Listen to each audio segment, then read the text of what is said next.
So Submission is a play that seemingly based on its title would imply lots of dirty, kinky activity, but it's about a man who goes snooping around his boyfriend's things and through his emails and discovers that his boyfriend has secretly been seeing a Dom S&M master. He uses Gmail, I use Gmail. The other day I noticed in his web history that someone had been logging onto a Hotmail account. May I ask you a personal question? You can ask. Why do you look through his web history? Because I'm genuinely interested in the websites he likes. The play is about a man who is writing a book, and he's been in a long-term relationship. And in researching for his book, he is inserting himself into a subculture of the gay community, which is BDSM and the Dom world, Dom sub. So he is technically cheating on his partner. So we have a young writer who's exploring a part of himself that he's not necessarily experienced in. He finds himself someone who is experienced, my character, to explore that. Will they shut down the subway? Yes. You can use my car service to get home. I'll take the train. You can stay, spend the weekend. What will we do when the power goes out? A weekend in bondage? Not the whole time. I can't get away that long. Every time is the last time.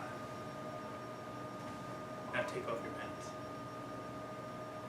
Slap this against the background of a hurricane, which is keeping everybody's tensions high, and it's important that people are staying close to one another during this time. So we have a high-pressure system of love, environment, bondage, the restraint, and it's a really interesting recipe for a nice show.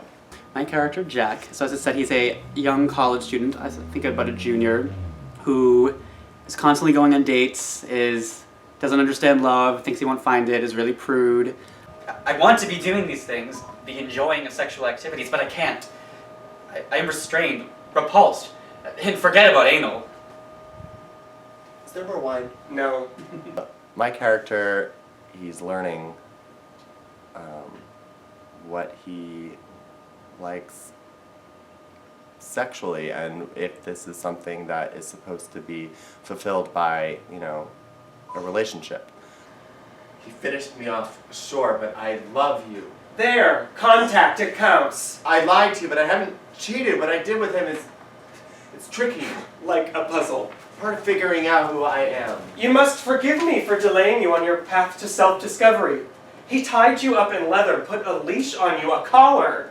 Over the course of the show, I would say Jack learns. Well, he learns about fisting, and he learns about rim jobs, which is, the forefront of the conversations. But I think he also learns kind of about a little bit about relationships. I think he's very kind of baffled or disappointed in the relationship between Stephen and Blake, especially because he's a third-party love interest to Stephen. So tell me, why does a person up and decide to write about bondage? Do you want me to ask him? I can. He said If he wanted to tell you, he already would have. Blake is a writer. So, being a writer gives him a perpetual excuse not to show up. To be late no matter the circumstance. All in the name of art. Ugh. And it's really, underneath all the kinkiness that happens, it's really a great domestic drama about relationships and commitment and what we sacrifice or gain by settling with a certain person. Or do you ever date normally? I don't think I understand you. Oh, come on now, you're being coy. With your whips and restraints, can you have sex without them? I can, but that wouldn't be any fun. Fun! Sex shouldn't be fun.